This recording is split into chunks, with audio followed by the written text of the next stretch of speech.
আসসালামু আলাইকুম।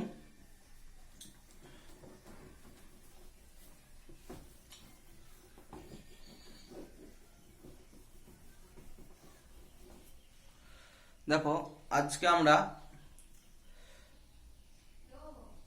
যে জিনিসটা নিয়ে পড়বো সেটা হচ্ছে প্রপার্টি। প্রপার্টি জিনিসটা কি আগে ফার্স্ট অফ রিয়ালাইজ করতে হবে। কোনো একজন রয়েছে আর কি, একটা ছেলে, খুবই ভালো ছেলে, পড়াশোনায় he is the good boy, সে একজন ভালো ছেলে আর কি। তো ভালোটা হচ্ছে তার একটা প্রপার্টি বা কোয়ালিটি। ওকে, পৃথিবীতে যত জিনিস রয়েছে আর কি, সমস্ত জিনিসের এক একটা প্রপার্টি রয়েছে। গাছ সবুজ হয়, তা সবুজ হওয়া জিনিসটা গাছের কি একটা প্রপার্টি। কিছু কিছু প্রপার্টি দেখা যায়, কিছু কিছু প্রপার্টি দেখা যায় না, রিয়েলাইজ করা যায়। ওকে, যেমন he is a good boy, ভালো ছেলে, ভালোটা দেখা যায়, ভালোটা রিয়েলাইজ করা যায়, এই প্রপার্টি। গাছ সবুজ হয়, কি এটা দেখতে পাই, গাছের যে সবুজ হয় এই প্রকৃতিটা আমরা দেখতে পাই, সবুজ কালারটা আমরা দেখতে পাই। তো প্রপার্টি এরকমই জিনিস। তা পৃথিবীতে সমস্ত জিনিসেরই প্রপার্টি রয়েছে। তো অ্যাকচুয়ালি আমরা মানুষের প্রপার্টি তো আমাদের পড়ার দরকার নেই আলাদা করে, কারণ মানুষ মিশলেই আর কি মানুষের প্রপার্টি সম্পর্কে আমরা আলোচনা করতে পারি। ঠিক আছে, তো আমরা আজকে কিছু জড় পদার্থের প্রপার্টি নিয়ে আলোচনা করব। জড় পদার্থের প্রপার্টি বা ধর্ম নিয়ে আলোচনা করব। সেই প্রপার্টিগুলোর মধ্যে একটা প্রপার্টির নাম হচ্ছে এলাস্টিক প্রপার্টি। কি property? Elastic property. Elastic property of matter. Elastic property of matter মানে হচ্ছে কি যে, এলাস্টিকের বাংলা হচ্ছে স্থিতিস্থাপক ধর্ম পদার্থের। পদার্থের স্থিতিস্থাপক ধর্ম মানে কি, দেখো জিনিসটা মানে একটা প্রপার্টি জাস্ট। সবাইকে দেখাবে এটা? না, দেখাবে না। দেখা গেছে কিছু কিছু পদার্থ রয়েছে, কিছু কিছু পদার্থ রয়েছে যে পদার্থগুলোকে আমরা ধরে বল প্রয়োগ করে তার আকার বা আকৃতির পরিবর্তন করে দিই, এবং বল যখনই প্রয়োগ করে বন্ধ করে দিই, বস্তুটা ঠিক আবার তার আগের অবস্থায় ফিরে আসে।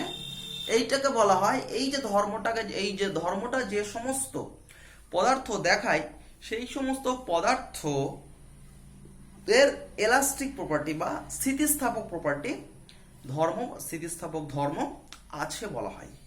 তোমাদের যদি এক্সাম্পল দেয়া হয়, তোমরা হয়তো সকলে দেখেছো যে কোনো যে রাবারটা তোমরা ইউজ করো পেন্সিল এর কালি ইরেজ করার জন্য, মোছার জন্য, ওই রাবারটাকে ধরে টানলে কি হবে দেখবে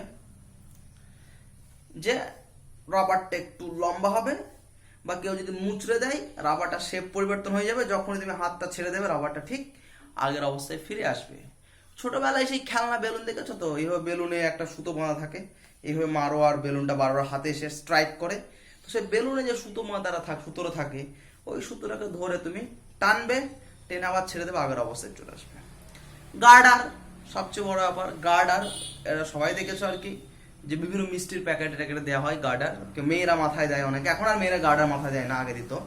তো গার্ডার গুলো কি হয়, টেনে ছেড়ে দেবে, লম্বা হবে, আবার আগের অবস্থায় ফিরে আসবে। তো দেখো, ইটকে কিরকম করা যাবে, ইটকে টেনে লম্বা করে আবার ছেড়ে দিলে আগের মতো হবে না।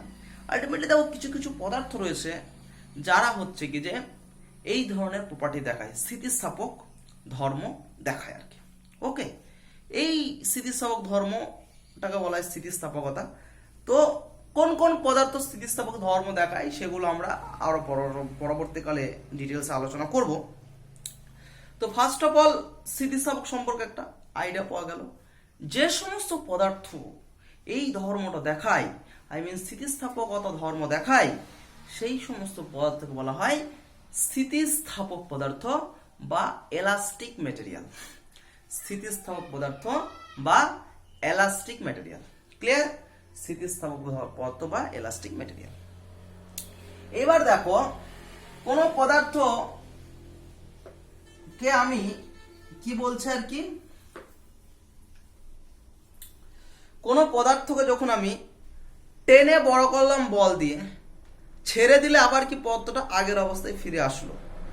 দেখো, এই যে বল আমি যখন কষ্ট করে টেনে বল দিয়ে ছাড়লাম, ছেড়ে দেওয়ার পরই বস্তুটা ঠিক দুটো এন্ড আবার ছোট হয়ে আগের অবস্থায় ফিরে আসলো। একটা স্প্রিং যদি থাকো, স্প্রিংটাকে ধরে যদি টানো লম্বা হবে, হাতটা ছেড়ে দিলে স্প্রিংটা আবার অপোজিট দিকে ফিরে আসবে। এবার তোমরা ভালো করে জানো যে কোনো বস্তু একটা জায়গায় আছে, কোনো বস্তু এরকম জায়গায় আছে, এই বস্তুটা এই দিকে বা এই দিকে বা এই দিকে বা এই দিকে যাবে তখনই যখন বস্তুটাকে এই দিকে যাবে, যদি কেউ বস্তুকে এই দিকে কোনো বল দিয়ে টানে। বস্তু যদি এই দিকে যায় তাহলে বুঝতে হবে এই দিকে কেউ বল দিয়ে টানছে তবেই গেছে। কেউ যদি কোন রকম বল দিয়ে বস্তুটাকে না টানে, বস্তুটা ঠিক আগের অবস্থায় থেকে যাবে। The first law of Newton, নিউটনের প্রথম সূত্র কি বলে? কোনো বস্তু যদি স্থির অবস্থায় থাকে, ওই বস্তুর উপর যদি বাইরে থেকে কোনো বাহ্যিক বল প্রয়োগ করে না হয়, বস্তুটি সারা জীবন কি থাকবে? স্থির থাকবে। নিউটনস ল তো, তার মানে এই বস্তুটা আর কি এই এখানে স্থির থাকবে যদি কেউ কোনো দিকে না টানে। কিন্তু কেউ যদি কোনো রকম বল দিয়ে টানে বা ধাক্কা মারে, তাহলে বস্তুটা কি হবে? তার স্থির অবস্থা থেকে চলতে শুরু করবে। এবার আমি আসি স্প্রিং এর এক্সাম্পলে। স্প্রিংটা কি ছিল দেখো, স্প্রিং এই স্প্রিং তো এরকম লেন্থ ছিল ইনিশিয়ালি। আমি যখন স্প্রিংটাকে টেনেছি, লেন্থটা এত বড় হয়ে গেছে, এইটুকু ছিল এত বড় হয়ে গেছে আর কি। এবার দেখো লেন্থটা আমি এত টেনেছি, টেনে আমি যাবার রেখে দিই, according to Newton's first law কি বলছে? আমি তোমার হাতটা যদি সরিয়ে নিই, এই বস্তুটার লেন্থ এতটা, তাহলে কি এই এন্ডটা এত বড় বস্তুটা থাকার কথা? কিন্তু তা না হয় বস্তুটা কি হয়, এই এন্ডটা এইদিকে শার্ট করে সরে চলে এসে এত দূর হয়ে যায়, ছোট হয়ে যায়। তার মানে কি এই যে স্প্রিং এর এই এন্ডটা এই দিকে হঠাৎ করে চলে আসছে। আমি দেখো আগে বল দিয়েছিলাম, বল সরে নিচ্ছে, মানে কি কোনো রকম বল দিচ্ছে না ওকে, তাও স্প্রিংটা এই দিকে চলে আসছে। বস্তুটাকে কোনো রকম বল তো আমি দিইনি, তাহলে বস্তু এই স্প্রিং এর এই এন্ড আমি কোনো রকম বল তো দিইনি, মানে টানার সময় বল দিয়েছিলাম, টেনে নিয়ে গেছি। ঠিক আছে, এইখানে বস্তুটা স্থির ছিল, আমি বল দিয়ে টেনেছি, বস্তুটা বড় হয়েছে গেছে। নিউটন ফার্স্ট ল, যে বাইরে থেকে বল প্রয়োগ করেছি, সেই জন্য এই প্রান্তটা এখানে গেছে। গুড, নিউটনস ল ভেরিফাইড। কিন্তু যখন আমি এই জায়গায় এসে আবার হাত দিয়ে ছেড়ে দিলাম, মানে কি বল আমি দিচ্ছে না, বল বরং তুলে নিলাম, তখন এই শুধু স্প্রিং এর এই প্রান্তটা হঠাৎ করে এইদিকে ছুটে চলে আসে। নিউটনস ফার্স্ট ল কিভাবে ভ্যালিড হবে এখানে? নিউটনস কি বলেছিল? কোনো বস্তুর উপর বাইরে থেকে বল যদি না প্রয়োগ করা হয়, ওই বস্তুটা চিরকাল স্থির থাকবে। তাহলে এই স্প্রিং এর এই প্রান্তটা এখানে থাকা উচিত ছিল চিরকাল, কিন্তু আমি যখন হাত সরিয়ে নিলাম, স্প্রিংটা এদিকে কেন চলে আসলো? তাহলে নিউটন ভুল বলেছে। নিউটন বলেছে বাইরে থেকে বল না প্রয়োগ করলে বস্তুটা স্থির থাকা দরকার, মানে এই প্রান্তটা এখানে থাকা দরকার। কিন্তু আমি বাইরে থেকে বল না প্রয়োগ করেও দেখছি এই প্রান্তটা এদিকে চলে আসছে। নিউটন ভুল বলেছে না? আনসার হলো নিউটন ভুল বলেনি। তাহলে অবশ্যই এই প্রান্তটাকে আমি হাত দিয়ে ছেড়ে দেওয়ার পর এই প্রান্তটা এই দিকে আসছে, মানে অবশ্যই এই দিক থেকে কেউ একে একটা বল দ্বারা টানছে। বোঝা গেল? বোঝা গেল? ভালো করে দেখো, স্প্রিংটা এই প্রান্তটা এই দিকে ছুটে চলে আসবে, কারণ তখনই আসবে যে নিউটনস ল যদি ঠিক করতে চাই, তাহলে আমাকে অবশ্যই বলতে হবে না এই দিকে কেউ একটা বল দ্বারা টানছে। এবার দেখো এইদিকে কে বল দিয়ে টানবে? এটা মানুষ নেই, কিচ্ছু নেই, কে টানবে? তখন সায়েন্টিস্টরা বললো না, ওই দিকে কেউ তো বল দিয়ে টানছে আর কি। তাহলে কে টানছে বলটা? কে টানছে? বল টানার জন্য তো একটা মেশিন লাগবে কিংবা একটা মানুষ লাগবে, কেউ তো নাই, কে টানছে? তখন সায়েন্টিস্টরা রিসার্চ করলো এবং আবিষ্কার করলো যে হ্যাঁ, এই দিকে একটা বল দিয়ে টানছে সত্যি সত্যি। কে টানছে? বলছে কে টানছে আমি একটু পর বলছি, কিন্তু এই দিকে একটা যে বল দ্বারা টানছে স্প্রিং এর এই প্রান্তটাকে, এই জন্য স্প্রিং এর প্রান্তটা এইদিকে চলে আসছে, সেই বলটার একটা নাম দিল। সেই বলটার নাম হচ্ছে এলাস্টিক ফোর্স। বললো একটা স্পেশাল বল এই দিকে টানে, কোন বল টানে? সেই বলটার নাম দিল এলাস্টিক ফোর্স বা স্থিতিস্থাপক বল। স্থিতিস্থাপক বল স্প্রিং এর প্রান্তটাকে এই দিকে টেনেছে, এই জন্য হাত যখন আমি সরিয়ে নিয়েছি, স্প্রিং এর প্রান্তটা এই দিকে চলে এসেছে। নিউটনস ল এবার ভেরিফাইড। নিউটনস ল কি বলেছিল? বস্তু চলতে শুরু করবে যদি বাইরে থেকে বল প্রয়োগ করা হয়, তো বলছে একটা স্থিতিস্থাপক বল বাইরে থেকে প্রয়োগ করেছে, এই জন্য আর কি স্প্রিং এর প্রান্তটা এদিকে চলে এসেছে। গুড। এইবার কোশ্চেন হচ্ছে কি যে স্থিতিস্থাপক বল বাইরে থেকে কেউ প্রয়োগ করেছে, তো স্থিতিস্থাপক বল কে প্রয়োগ করেছে? এই হচ্ছে একটা কোশ্চেন। এই যে ইলাস্টিক ফোর্সটা আমি বললাম, ইলাস্টিক ফোর্সটা প্রয়োগ করেছে। এবার ভালো করে দেখো, ইলাস্টিক ফোর্সটা কোন দিয়ে ক্রিয়েট করছে? এই ডিরেকশনে। আর স্প্রিংটাকে যখন আমি টেনে বড় করছিলাম, আমি কোন দিকে বল দিচ্ছিলাম? এই ডিরেকশনে। তাহলে এই জায়গাটা একটু ভালো করে নক করে রাখো যে আমি কোনো বস্তুর ওপর যদি যে দিকে বল প্রয়োগ করব, এলাস্টিক বল ওই বস্তু তার বিপরীত দিকে ক্রিয়া করবে। ক্লিয়ার হলো কি? দেখো, কারণ আমি যখন স্প্রিংটাকে টেনে বড় করছিলাম, আমি বল এই দিকে বল প্রয়োগ করছিলাম, এইভাবে টানছিলাম, তাহলে বলের ডিরেকশন এই দিকে ছিল। এবার আমি বলছি যখন আমি এখান থেকে হাতটা সরিয়ে নেবো, তাহলে এই দিকে স্প্রিংটার প্রান্তটা ছুটবে, মানে কি এই দিক থেকে একটা বল কাজ করছিল, সেই বলটার নাম হচ্ছে এলাস্টিক ফোর্স। তাহলে এলাস্টিক ফোর্সের ডিরেকশন ওই বস্তু আমি যে বল প্রয়োগ করে বস্তুর মানে কি আকারের পরিবর্তন করেছিলাম, সেই বলের বিপরীত দিকে হবে। এলাস্টিক ফোর্সের ডিরেকশন বস্তুর উপর প্রযুক্ত বলের বিপরীত দিকে হবে। এইটা অবশ্যই নক করে রাখো। এবার আমি আমার কোয়েশ্চেনে ফিরে আসছি। স্যার, এই এলাস্টিক ফোর্স যে টানছে, এই টানটা কে টানছে? এই বলটা কে দিল? কে টানছে এই দিক থেকে? এই থেকে একটা ফোর্স দিয়ে টানছে, ফোর্সটার নাম বলেন এলাস্টিক ফোর্স। কিন্তু কে টানছে? সেই কে টানছে এর আনসার পাওয়ার জন্য, কে টানছে এর আনসার পাওয়ার জন্য আমাদেরকে একটু পদার্থের ইন্টারনাল স্ট্রাকচার, আন্তঃআণবিক গঠন সম্পর্কে জানতে হবে। ওকে, পদার্থের কি গঠন? আন্তঃআণবিক গঠন। ওকে, আমরা জানি ভালো করে, এইটা যদি একটা পদার্থ থাকে, এখানে এসো, এইটা যদি একটা পদার্থ থাকে, এর ভিতরে কি আছে? অ্যাটম, অণু আছে।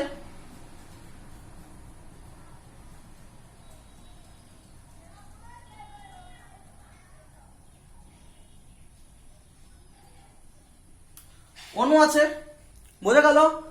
এই অণুর ভিতরে কি আছে? একটা নিউক্লিয়াস আছে। এ অণুর এই অ্যাটমের ভিতরে একটা নিউক্লিয়াস, এই অ্যাটমের ভিতরে নিউক্লিয়াস, এই অ্যাটমের ভিতরে নিউক্লিয়াস, এর নিউক্লিয়াস, এর নিউক্লিয়াস, এর nucleus, nucleus, nucleus, nucleus, nucleus, nucleus. মানে আমি কয়েকটা অ্যাটম ড্র করেছি আর কি, কোটি কোটি কোটি কোটি কোটি অ্যাটম আছে যে কোনো একটা পদার্থের ভিতরে, তোমরা ভালো করে জানো। তো এই এতগুলো অ্যাটমের ভিতরে, প্রত্যেকটা অ্যাটমের ভিতরে একটা কি নিউক্লিয়াস আছে। এইবার এই অ্যাটমের এই নিউক্লিয়াস থেকে পার্শ্ববর্তী অ্যাটমের নিউক্লিয়াসের মধ্যে যে দূরত্ব, এই ডিসটেন্সটাকে বলা হয় ইন্টার অ্যাটমিক ডিসটেন্স। কি বলা হয়? Inter atomic distance. সেটাকে বলা হয় কি তোমার? আর, আর বলা হয়। বোঝা গেল? আন্তঃআণবিক দূরত্ব বা ইন্টার অ্যাটমিক ডিসটেন্স কোনটা? যে দুটো পাশাপাশি নিউক্লিয়াসের, দুটো পাশাপাশি অ্যাটমের নিউক্লিয়াসের মধ্যে যে দূরত্ব, তাকে বলা হয় ইন্টার অ্যাটমিক ডিসটেন্স। সিমিলারলি এই নিউক্লিয়াস থেকে এই নিউক্লিয়াসের যে একটা দূরত্ব থাকবে, সেটাও আর। এবার এই দূরত্ব আর এই দূরত্ব আলাদা হতে পারে বা সমানও হতে পারে। দেখো তাহলে এই অ্যাটম আর এই অ্যাটমের মধ্যে ডিসটেন্স, এটা এই অ্যাটম আর এটার মধ্যে ইন্টার অ্যাটমিক ডিসটেন্স কত? এটা। তাহলে অ্যাকচুয়ালি ফার্স্ট অফ অল তুমি শিখলে ইন্টার অ্যাটমিক ডিসটেন্স কোনটাকে বলে। একটা অ্যাটমের নিউক্লিয়াস থেকে অপর অ্যাটমের নিউক্লিয়াসের মধ্যে যে দূরত্ব, তাকে বলে ইন্টার অ্যাটমিক ডিসটেন্স। এবার আমি এই দুটো অ্যাটমকে আমি এখানে জুম করে আঁকছি, মানে একটু বড় করে আঁকছি, ওই দুটো অ্যাটমকে পাশাপাশি আছে। এদের মধ্যে ডিসটেন্স কত? আর। এবার দেখো অ্যাটমের যদি এটা নিউক্লিয়াস হয়, এর নিউক্লিয়াস এখানে কি আছে? ইলেকট্রন আছে। আমি একটা লাগিয়ে দিই।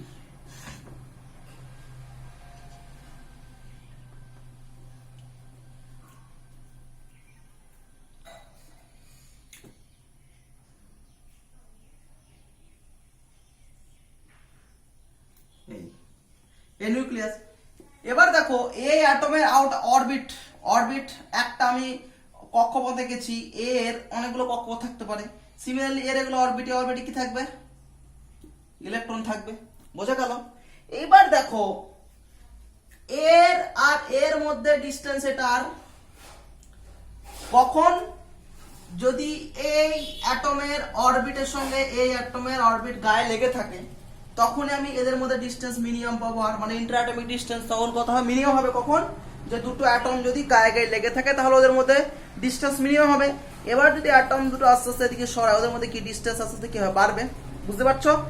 এই আমার দুটো মুঠো দুটো অ্যাটম, ঠিক আছে? তো এই দুটো যদি অ্যাটম হয়, এই দুটো অ্যাটমের মধ্যে ডিসটেন্স এখন কি? Minimum inter atomic distance. এবার যদি আমি এদের গায়ে থেকে ছাড়িয়ে আস্তে আস্তে অপোজিট দিকে নিয়ে যাই, এদের মধ্যে ডিসটেন্স কি হচ্ছে? বাড়ছে বাড়ছে বাড়ছে। সেটা হচ্ছে মিনিমাম ডিসটেন্স। এবার দেখো অ্যাটমগুলো কি এইভাবে থাকে? অ্যাটমগুলোকে গায়ে গায়ে লেগে থাকে? ফার্স্ট কোশ্চেন, অ্যাটমগুলো গায়ে গায়ে লেগে থাকে না। কেন থাকে না? দেখো এই অ্যাটমের চারিদিকে কি আছে? ইলেকট্রন আছে তো। ইলেকট্রন কি চার্জ? Negatively charge. এই অ্যাটমের কক্ষপথে কি আছে? ইলেকট্রন আছে, নেগেটিভলি চার্জ। তো দুটো নেগেটিভ চার্জ যদি খুব পাশাপাশি থাকে, একে অপরকে কি করবে? রিপালশন করবে। মানে রিপালশন মানে বিকর্ষণ করবে, দূরে সরিয়ে দেবে। কি করবে? দূরে সরিয়ে দেবে। বোঝা গেল? দূরে সরিয়ে দেবে। তো actually first of all atom গুলো গায়ে গায়ে লেগে থাকবে না। তো কি হবে? অ্যাটম গুলো একটু দূরে সরতে শুরু করবে, দূরে সরতে শুরু করবে। মানে কি? এই নিউক্লিয়ার, এই ইলেকট্রন কি করবে? বিকর্ষণ করবে। বিকর্ষণ করার জন্য এরা অপর থেকে দূরে সরতে শুরু করবে। আর যখনই দূরে সরতে শুরু করবে, তখন এদের মধ্যে ডিস্টেন্স, এই আরটা কি হবে? বাড়তে শুরু করবে। ঠিক আছে? তো এই আরটা কি হবে? বাড়তে শুরু করবে। এবার একটা জিনিস তোমাকে একটা বলি আর কি, অ্যাটমগুলোর নিউক্লিয়ার ইলেকট্রনগুলো এক অপরকে যেমন বিকর্ষণ করছে, সেরকম পৃথিবীতে দেখো, আমি তোমাকে একটা জাস্ট ফর অ্যান এক্সাম্পল দিই। তুমি রাস্তায় বেরিয়েছো, তুমি একা রাস্তায় বেরিয়েছো আর কি। তো হঠাৎ করে তোমার সামনে কেউ যদি একটা ছাগল কিংবা বিড়াল অ্যাক্সিডেন্ট হয়ে মারা গেল, তোমার কোনো সিম্পেথি জাগবে না। তুমি একবার দেখবে একটা জিনিস মারা গেল, চলে যাবে, হসপিটালও নিয়ে যাবে না, কষ্টও পাবে না, দুঃখও পাবে না, তাই তো? কারণ তুমি আলাদা জিনিস, ছাগল একটা আলাদা, তোমার আর ছাগলের মধ্যে প্রপার্টির কোনো মিল নেই। এবার তুমি যেতে যেতে যেতে আর একটু পর দেখলে আবার একটা অ্যাক্সিডেন্ট হয়েছে, একটা বাচ্চা ছেলে অ্যাক্সিডেন্ট হয়ে মাথা ফেটে প্রায় মরে মরে যাওয়া অবস্থা। এই অ্যাক্সিডেন্টটা থেকে তুমি ছেলেটা, তোমার মধ্যে একটা ভালোবাসা জাগবে, একটা আকর্ষণ জাগবে, একটা সিম্পেথি ও দুঃখ কিংবা বেদনা তোমার মধ্যে তৈরি হবে যে না না তাড়াতাড়ি হসপিটাল নিয়ে যাই, বাঁচাতে হবে। মানে একটা ভালোবাসা বা আকর্ষণ জন্মাবে।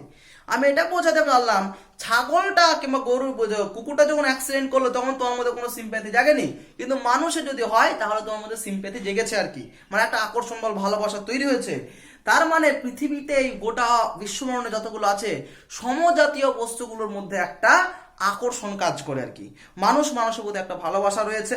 ঠিক আছে? তো কুকুরের প্রতি ভালোবাসা রয়েছে, বিড়ালের প্রতি ভালোবাসা রয়েছে। কুকুরের যেমন মুরগির সঙ্গে ভালোবাসা নেই, মুরগিরও কুকুরের সঙ্গে ভালোবাসা থাকবে না, কারণ তারা দুজন আলাদা। গোটা বিশ্বে আর কি যত কিছু দেখবে, সমস্ত জায়গায় সমজাতীয় জিনিসগুলো একে অপরকে ভালোবাসে বা আকর্ষণ করে আর কি। সিমিলারলি এই যে অ্যাটম গুলো আছে, অ্যাটম গুলো সবারই কি ভিতরে একটা করে নিউক্লিয়াস আছে, সবার আউটার মোস্ট ইলেকট্রন আছে। তাহলে সমস্ত অ্যাটম গুলোর মধ্যে কি করবে? একটা আকর্ষণ বল কাজ করবে। ঠিক আছে? তো মানুষ যদি আকর্ষণ বল কাজ করে, সমস্ত অ্যাটমগুলোর মধ্যে কি এক ধরনের একটা আকর্ষণ বল কাজ করবে, সেটাকে বলা হয় একটা আকর্ষণ বল, মানে অ্যাট্রাকশন ফোর্স। অ্যাট্রাকশন ফোর্স আমি লিখলাম না, ওকে? তাহলে দেখো, দুটো অ্যাটম যখন পাশাপাশি থাকবে, ওই দুটো অ্যাটমের মধ্যে দু ধরনের বল কাজ করছে। এক ধরনের বল হচ্ছে অ্যাটমগুলোর ইলেকট্রনগুলো এক অপরকে বিকর্ষণ করছে, দিয়ে দূরে সরানোর চেষ্টা করছে। আর একটা বল কি, অ্যাটমগুলো এক অপরকে একটা আকর্ষণ বল দিয়ে কাছে টানার চেষ্টা করে।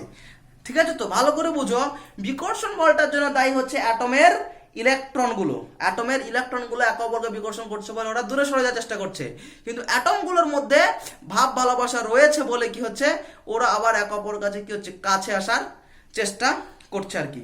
জাস্ট ফর অ্যান এক্সাম্পল, আমরা দুই ভালো বন্ধু আর কি, মানুষ এক অপরকে ভালোবাসে, কিন্তু মানুষের মধ্যে যদি থার্ড পার্সন চলে আসে আর কি, টাকার গন্ধ যদি চলে আসে, তাহলে মানুষ ভালোবাসা কমে যায়। টাকা পেলে মানুষ স্বার্থপর হয়ে যায়। দুই বন্ধু বিজনেস করছি, যেতে যেতে হয়তো 1 লক্ষ টাকা কুড়িয়ে পেলাম। এই টাকাটা যখন পেয়ে গেলাম, তখন আমি এবার ওকে আমার বন্ধুকার কাছে নিতে চাইছি না, তুই যা, আমি টাকাটা নিয়ে দেবো আর কি। তার মানে কি, এই টাকাটা কি করছে, বন্ধুত্ব, দুজনে মানুষ তো, তার দুজনের মধ্যে একটা ভালোবাসা ছিল, টাকাটা কি করছে, ওই ভালোবাসার বিরুদ্ধে অন্য একটা বল তৈরি করছে, যাতে দুজনে আলাদা হয়ে যায়। সিমিলারলি দুটো অ্যাটম এক অপরকে কি করে, আকর্ষণ করে, ওকে? এইবার ওই অ্যাটম দুটো এক অপরকে আকর্ষণ করে সত্যি কথা, কিন্তু অ্যাটমগুলোর এই ইলেকট্রনগুলো যারা থাকে, ওরা একে অপরকে বিকর্ষণ করে। এইবার স্যার, তাহলে আমি বললাম অ্যাটমগুলো ইলেকট্রনগুলো এক অপরকে বিকর্ষণ করছে, দূরে সরাচ্ছে, অ্যাটমগুলো এক অপরকে আকর্ষণ করে কাছে নিয়ে আসবে। এবার স্যার তাহলে কোনটা হবে আর কি? তাহলে কি অ্যাটম দুটো দূরে চলে যাবে না কাছে থাকবে? একটা কোয়েশ্চেন এবার অ্যারাইজ হলো, অ্যাটমগুলো দূরে চলে যাবে না কাছে থাকবে? আমরা এখানে আছি, অ্যাটমগুলো কোথায় যাবে? দূরে যাবে না কাছে থাকবে, ওকে? দেখো, অ্যাটমগুলো স্যার দূরে যাবে না কাছে থাকবে, এটা দেখো, অ্যাটমগুলো প্রথমে কিছুটা দূরত্ব পর্যন্ত দেখো। এবার দেখো, অ্যাটমগুলো দূরে যাবে না কাছে থাকবে। একটা বল কি করছে, আকর্ষণ করছে, একটা বল বিকর্ষণ করছে। আমি বললাম বিকর্ষণ বল সি, রিপালশন ফোর্স, বিকর্ষণ বল এফ আর মানে ফোর্স, রিপালশন ফোর্স মানে বিকর্ষণ বল যদি 2 নিউটন হয়, আর অ্যাট্রাকশন ফোর্স এফ এ অ্যাট্রাকশন ফোর্স যদি 5 নিউটন হয়, তাহলে কি 2 নিউটন থেকে 5 নিউটন কি বেশি? তাহলে বিকর্ষণ বলের থেকে আকর্ষণ বল বেশি, তার মানে অ্যাটমগুলো কাছে আসার চেষ্টা করবে। আবার যদি এটা উল্টো হয়, বিকর্ষণ বল যদি 5 নিউটন থাকতো, আকর্ষণ বলের পরিমাণ যদি 2 নিউটন থাকতো, তাহলে কি করতো? ওরা দূরে সরে যেত আর কি। ওকে, এইবার দেখা গেছে, এক্সপেরিমেন্ট করে দেখা গেছে যে প্রথমে আর কি যদি খুব কাছে থাকে আর কি, মানে এই অ্যাটমগুলো যদি খুব গায়ে গায়ে লেগে থাকে, তখন এদের বিকর্ষণ বলের মান অ্যাটমগুলোর মধ্যে আকর্ষণ বলের মানের থেকে বেশি থাকে। বিকর্ষণ বলের মান যদি অ্যাটমগুলো যদি গায়ে গায়ে লেগে থাকে, বলছে বিকর্ষণ বলের মান আকর্ষণ বলের থেকে বেশি থাকে। তাহলে বিকর্ষণ বলের মান আকর্ষণ বলের থেকে বেশি হলে কি হবে? বিকর্ষণ বলটা বেশি আছে, যে বলটা বেশি হবে তার এফেক্ট হবে। তাহলে বিকর্ষণ বল কি করে? দূরে সরিয়ে দেয়, দিয়ে গায়ে গায়ে যখন লেগে থাকে তখন বিকর্ষণ বলের মান আকর্ষণ বলের থেকে বেশি থাকে। ওকে, এই জন্য অ্যাটম দুটো আস্তে আস্তে দূরে সরতে থাকে। দূরে সরতে সরতে একটা পার্টিকুলার দূরত্ব যাওয়ার পর যখন দেখো এই অ্যাটমগুলো যত দূরে যাবে, তত একটা ইলেকট্রন থেকে আর একটা ইলেকট্রন কি দূরত্ব বাড়বে। মানে কি, ইলেকট্রন, এই একটা ইলেকট্রন, এই একটা ইলেকট্রন, ঠিক আছে? তো এই ইলেকট্রনগুলো যত কাছে থাকবে, এরা একে অপরকে তত বিকর্ষণ করবে। এখান থেকে ইলেকট্রন দূরে যখন এখানে চলে যাবে, এদের মধ্যে বিকর্ষণ বলের মান আস্তে আস্তে কমতে থাকবে। মানে কি, একটা ইলেকট্রন থেকে আর একটা ইলেকট্রনের দূরত্ব যত বাড়বে, বিকর্ষণ বলের পরিমাণ কি হবে? তত আস্তে আস্তে কমতে থাকবে। তো দেখো এইখানে বিকর্ষণ বলের মান প্রচুর বেশি ছিল, এর আস্তে দূরে সরাচ্ছে, দূরে সরাতে সরাতে যখন দূরত্ব বাড়ছে এদের মধ্যে, তখন বিকর্ষণ বলের মান কমছে আর কি। এবার ধরো না, বিকর্ষণ বলের মান 4 ছিল আর আকর্ষণ বলের মান 3 নিউটন। বিকর্ষণ বলের মান কত? 4 নিউটন। আকর্ষণ বলের মান হচ্ছে 3 নিউটন। তাহলে প্রথমে বিকর্ষণ বলের মান 4 নিউটন, মানে কাছে দূরে ঠেলবে। এইবার যে দেখো দূরে ঠেলছে 4 নিউটন বল, এই যে দূরত্ব বাড়ছে এদের মধ্যে, দূরত্ব বাড়ছে মানে কি 4 নিউটন বল কমে গেল, 3.5 নিউটন হলো, 3 নিউটন হলো। এইবার কি আর যে দূরত্ব বাড়ায় কি, তাহলে কি বিকর্ষণ বলের মান কি হয়ে যাবে? কমে যাবে। কমে গিয়ে আবার আকর্ষণ বলের মান কত? 3 আছে। এই যে বিকর্ষণ বলের মান 4 থেকে যখন কমে গেল 3 হয়ে গেল এই পজিশনে।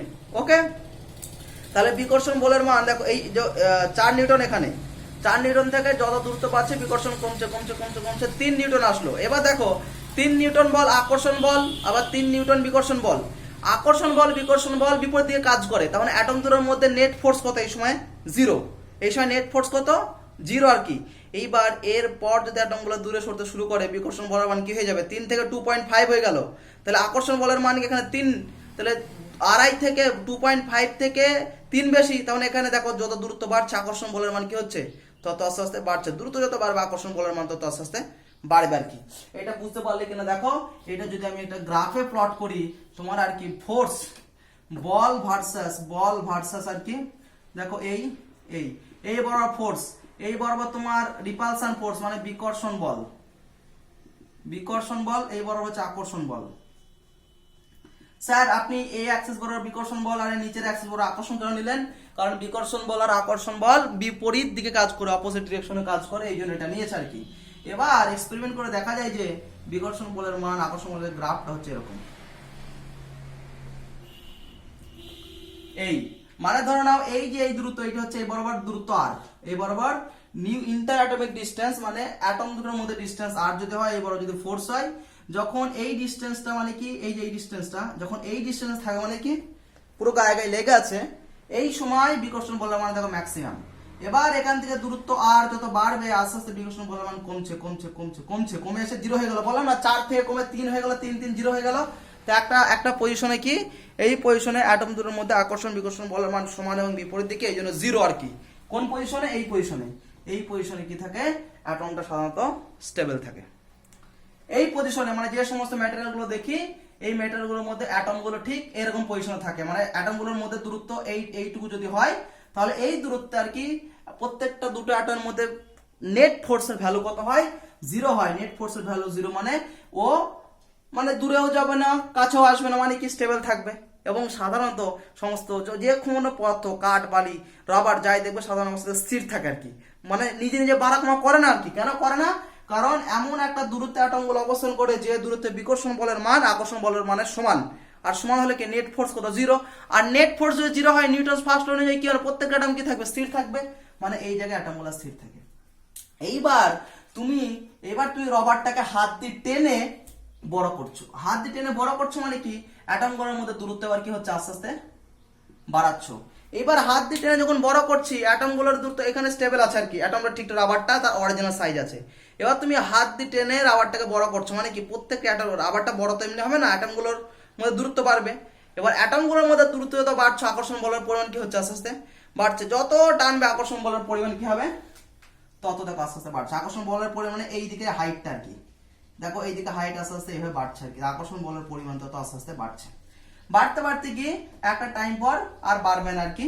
এবার তারপর একটা রাবারকে তুমি টানছো কিংবা একটা গাড়াকে টানছো, একটা টাইম পর রাবারটা ফট করে গাড়াটা কি হয়ে যায়, ফট করে ছিঁড়ে যায় আর কি, সেই টাইম হচ্ছে এই জায়গাটা। এরপর যদি বেশি বল দিয়ে টানো তাহলে রাবারটা ছিঁড়ে যাবে। আলটিমেটলি আর কি আমি বললাম যখন, তাহলে এবার দেখো যখন আমি বিকর্ষণ মানে বস্তু রাবারটাকে ধরে টানছি আস্তে আস্তে, দূরত্ব যত বাড়াচ্ছে অ্যাটমগুলোর মধ্যে, টানছি মানে কি অ্যাটমগুলোর মধ্যে ডিস্টেন্স বাড়াচ্ছি, আস্তে আস্তে আকর্ষণ বলের পরিমাণ তত বাড়ছে। আকর্ষণ বল কোন দিকে কি, আকর্ষণ বল কোন দিকে কাজ করবে, অ্যাটম দুটোকে কাছে নেওয়ার চেষ্টা করবে, কাছে নিয়ে আসার চেষ্টা করবে। আকর্ষণ বল কি, বিকর্ষণ বল এই দিকে ঠেলবে, আকর্ষণ বল এই অ্যাটম দুটোকে কাছে নিয়ে আসার চেষ্টা করবে। তাহলে আমি যখন আস্তে আস্তে টানছি দূরত্ব বাড়াচ্ছে, মানে এই অ্যাটমটার, এই অ্যাটম আর এই অ্যাটমের মধ্যে আকর্ষণ বল বাড়ছে, মানে এই দিকে একটা বল কাজ করছে আকর্ষণ বল, এই আকর্ষণ বলটাই হচ্ছে ইলাস্টিক ফোর্স। এই আকর্ষণ বলটা কি হচ্ছে ইলাস্টিক ফোর্স। আর ইলাস্টিক ফোর্স বুঝতে পারলে যে আকর্ষণ মানে কি, অ্যাটমগুলোকে তাদের ইকুইলিব্রিয়াম পজিশন বলা হয়, যে পজিশন অ্যাটমগুলোর মধ্যে টোটাল ফোর্স 0, অ্যাটমগুলোকে তাদের ইকুইলিব্রিয়াম পজিশন থেকে যদি আস্তে আস্তে তার দূরত্ব যদি তাদের মধ্যে বাড়াই, তাহলে অ্যাটমগুলোর মধ্যে একটা আকর্ষণ বল কাজ করে, যে বলটা বস্তুটাকে তার আগের পজিশনে নিয়ে আসার চেষ্টা করে। ঠিক আছে, তো দেখো তুমি এই দিকে টানছো মানে কি, এই বলটা বস্তুর উপর প্রয়োগ করছো, কোন দিকে টানছো এই ডিরেকশনে, আকর্ষণ বল কোন দিকে কাজ করছে এই ডিরেকশনে কাজ করছে। আমি এখানেই বলেছিলাম না, বস্তুর উপর প্রযুক্ত বল যেদিকে কাজ করবে ইলাস্টিক ফোর্স সেই দিকে কাজ করবে। ঠিক আছে, তো তাহলে এই যে অ্যাটমগুলোর মধ্যে যে আকর্ষণ বলটা কাজ করছে ওই বলের নাম দেওয়া হলো ইলাস্টিক ফোর্স। এবং আমি যেভাবে ব্যাখ্যা করলাম সুন্দরভাবে মিলে গেল যে বস্তুর উপর প্রযুক্ত বলের দিক যেদিকে হবে আকর্ষণ বলের দিক ঠিক তার অপোজিট ডিরেকশনে হবে। ওকে, এবং এখানেও দেখলাম অ্যাটমগুলোর মধ্যে আকর্ষণ বল অপোজিট ডিরেকশন হচ্ছে। তাহলে এই হচ্ছে ইলাস্টিক ফোর্সের সোর্স। দেখো বুঝতে পারলে কিনা, source of elastic force, elastic force কিভাবে আসে আর কি। ওকে, এবার ইলাস্টিক ফোর্সের সোর্স তুমি জেনে গেলে আর কি, বোঝা গেল। এটা খুব একটা কনসেপ্টুয়াল জায়গা ছিল যে কোন একটা স্প্রিংকে টেনে ছেড়ে দিলাম, স্প্রিংটা কেন আবার আগের অবস্থায় ফিরে আসবে, তো তার জানার জন্য কি, তাহলে স্প্রিং এর ভেতরে একটা ইলাস্টিক ফোর্স কাজ করে। ইলাস্টিক ফোর্স কোথা থেকে আসে, পুরো ইন্টারঅ্যাটমিক স্ট্রাকচার ড্র করে বললাম। ইলাস্টিক ফোর্সের মেইন উৎস হচ্ছে কি, যে কোনো দুটো অণু বা অ্যাটমের মধ্যে একটা আকর্ষণ বল কাজ করে, সেই আকর্ষণ বলটার নামই হচ্ছে ইলাস্টিক ফোর্স। ওকে, বোঝা গেল। এবার দেখো যে সমস্ত পদার্থ এই ইলাস্টিক প্রপার্টি দেখা যায়, মানে এই ধর্মটা, যে সমস্ত পদার্থের এই ইলাস্টিক প্রপার্টি আর কি দেখা যায়। এবার দেখো আমি জিনিসটাকে টেনে ছেড়ে দিলাম, তো জিনিসটাকে আমি এভাবে টেনে এবার ছেড়ে দিলাম, ধরো না ইনিশিয়াল লেন্থ 5 সেন্টিমিটার ছিল, এবার আমি টানলাম বড় করলাম 5 থেকে 7 সেন্টিমিটার করলাম। এবার ছেড়ে দিয়ে দেখা যাচ্ছে, যদি ছেড়ে দিই দেখা যায় যে কিছু কিছু পদার্থের ক্ষেত্রে বস্তুটাকে আবার আগের অবস্থায় ফিরে আসে, বস্তুটার লেন্থ আবার 5 সেন্টিমিটারে থেকে যায়। যদি আমি এটাকে ছেড়ে দিই আর কি, টেনে ছেড়ে দিলাম 7 সেন্টিমিটার করে যদি ছেড়ে দিই, তাহলে কি আবার কি কিছু কিছু বস্তু আছে যে জেনুইনলি পুরো আবার যদি ছেড়ে দিই 5 সেন্টিমিটার হয়ে যাবে, কারণ টেনে ছেড়ে দিলে কি ইলাস্টিক ফোর্স কাজ করবে, ছোট করবে আলটিমেটলি আবার 5 সেন্টিমিটার হয়ে যাবে। যে সমস্ত পদার্থকে টেনে ছেড়ে দেওয়ার পর বস্তুটা ঠিক তার আগের অবস্থায় ফিরে আসে, দেখো আগে 5 সেন্টিমিটার লেন্থ ছিল, এটাও কি এখনো 5 সেন্টিমিটার লেন্থ আছে, তাহলে আগের অবস্থায় যদি ফিরে আসে সেই পদার্থকে বলা হয় perfectly elastic body. Elastic body, perfectly elastic body কে বলা হয়। তাহলে ওই কোনো পদার্থকে, দেখো কোনো পদার্থকে যদি তার আকার পরিবর্তন করে দিই, এবং আকার পরিবর্তন করার পর এর উপর যে বল প্রযুক্ত করছিলাম, মানে হাত দিয়ে টানছিলাম যে বল, সেই বল যদি তুলে নিই, তাহলে বস্তুটা যদি হুবহু আগের অবস্থায় ফিরে আসে আর কি, তাহলে যে আসে আর কি, তাহলে সেই পদার্থকে বলা হয় পারফেক্টলি ইলাস্টিক বডি। এবার কিছু কিছু পদার্থ আছে আর কি, তুমি এটাকে টেনে ছেড়ে দিলে তো কিছু কিছু পাবে আর কি পদার্থ, কিছু কিছু গাডার পাবে, তোমরা যেটা গাডারগুলো পাও সেগুলো, কিছু কিছু পদার্থ ভালো করে দেখবে টেনে 7 সেন্টিমিটার করে দিলে তো ছেড়ে দেবে, ছেড়ে দিয়ে দেখবে ও 7 সেন্টিমিটার ছোট হয়ে যাবে, কিন্তু জয়েন আবার 5 সেন্টিমিটার হয় না, যে 5.5 সেন্টিমিটার হয়ে গেছে, কিংবা মানে টানলে টেনে ছেড়ে দিয়ে তুমি 6 সেন্টিমিটার হয়েছে ধরে নাও।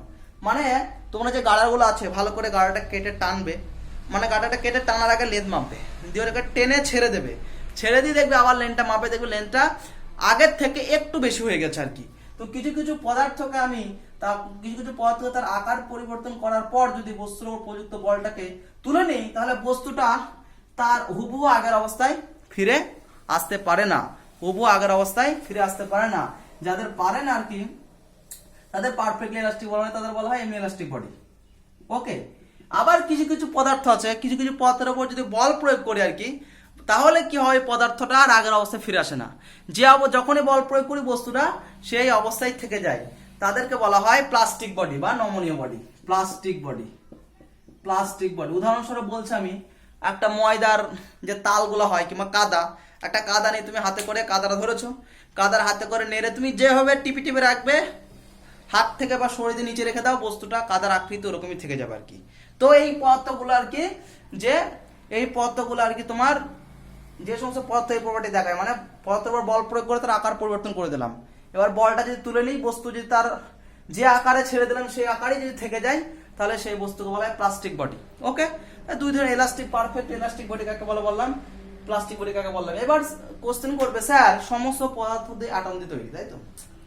সমস্ত পদার্থ তো অ্যাটম দিয়ে তৈরি, তাহলে সমস্ত পদার্থের মধ্যে ইন্টারঅ্যাটমিক ফোর্স মানে এলাস্টিক ফোর্স কাজ করে, ঠিক আছে? তো তো সমস্ত পদার্থের মধ্যে যদি এলাস্টিক ফোর্স কাজ করে, তাহলে সমস্ত পদার্থতে এলাস্টিক প্রপার্টি দেখানো উচিত। কেবলমাত্র কয়েকটা স্পেশাল পদার্থ এলাস্টিক প্রপার্টি দেখায় কেন?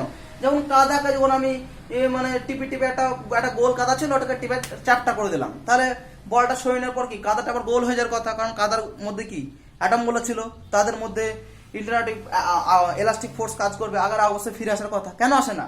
অ্যাকচুয়ালি দেখো, কিছু কিছু পদার্থ আছে, আর কিছু কিছু পদার্থকে যদি বল প্রয়োগ করলে কি ভেঙে যায়। ইটকে যদি বল প্রয়োগ করে ভেঙে যাবে, ইট টেন লম্বা করা যাবে, যাবে না, তারকেও বেঁকে যাবে। তো অ্যাকচুয়ালি তাহলে স্যার সমস্ত পদার্থ যদি অ্যাটম দিয়ে তৈরি হয়, প্রত্যেকটা অ্যাটমের ভিতরে যদি ইন্টারঅ্যাটমিক ফোর্স আকর্ষণ করে, এটা মানে এলাস্টিক ফোর্স কাজ করে, তাহলে সমস্ত পদার্থকে টেনে ছেড়ে দিলে আগের অবস্থায় ফিরে আসে না কেন আর কি? অ্যাকচুয়ালি এর আনসার হচ্ছে তোমার কি, যে দেখো বিভিন্ন পদার্থের মধ্যে, মানে এই অ্যাটমের মধ্যে যে ফোর্স কাজ করে, ইন্টারঅ্যাটমিক ফোর্স, অ্যাট্রাকশন ফোর্স আর কি, অ্যাট্রাকশন ফোর্স, এটা বিভিন্ন পদার্থের ক্ষেত্রে বিভিন্ন রকম হয়। মানে কি, যে সমস্ত পদার্থের ক্ষেত্রে ফোর্স অফ অ্যাট্রাকশন মানে ইন্টারঅ্যাটমিক ফোর্সটা খুব বেশি থাকে, মানে প্রচুর বেশি থাকে, যেমন ইট, লোহা, কাঠ, এদের মধ্যে অ্যাটমগুলোর মধ্যে ফোর্স অফ অ্যাট্রাকশন প্রচন্ড বেশি ওই জন্য একদম কাছাকাছি থাকে আর কি, এটা একদম গায়ে লেগে থাকে। এবার তাহলে এর উপর বল প্রয়োগ করলে স্যার দূরে সরাতে পারবো? এর উপর বল প্রয়োগ করলে আমরা একে দূরে সরাতে পারি না। কেন পারি না?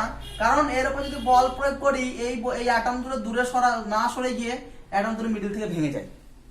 এই জন্য ইটকে যদি হাতুড়িতে বাড়ি আমরা ভেঙে যাবে আর কি, রাবারকে হাতুড়িতে বাড়ি মারলে ওটা ভাঙবে না, ওটা চ্যাপ্টা হয়ে যাবে, দিয়ে আবার আগের অবস্থায় ফিরে আসবে।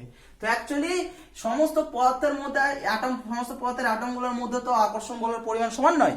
যে সমস্ত পদার্থের অ্যাটমগুলোর মধ্যে আকর্ষণ বলের পরিমাণ খুবই বেশি, কতটা বেশি? খুবই বেশি, তাদের ক্ষেত্রে বল প্রয়োগ করে অ্যাটম দুটোর মধ্যে দূরত্ব বাড়ানো যায় না, বরং যদি বেশি বল প্রয়োগ করি অ্যাটম দুটোর মধ্যে বন্ডটা ভেঙে যাবে, দিয়ে বস্তুটা ভেঙে যায়। এই জন্য সমস্ত পদার্থ ইলাস্টিক প্রপার্টি দেখায় না। তাহলে স্যার কাজ দেখায় যে সমস্ত পদার্থের অ্যাটমগুলোর মধ্যে ইন্টারঅ্যাটমিক ফোর্সের ভ্যালু মিডিয়াম, খুব বেশিও না খুব কমও না, তাদের ক্ষেত্রে তোমার এই ইলাস্টিক প্রপার্টিটা দেখায়। তো অ্যাকচুয়ালি কিছুই পড়ালাম না আজ। এলাস্টিসিটি মানে বেসিক কনসেপ্ট অ্যান্ড ইন্ট্রোডাকশন হলো এই চ্যাপ্টারটার। নেক্সট ক্লাসে বাকি টপিকগুলো কভার করা হবে। ওকে, আজকে এই পর্যন্ত।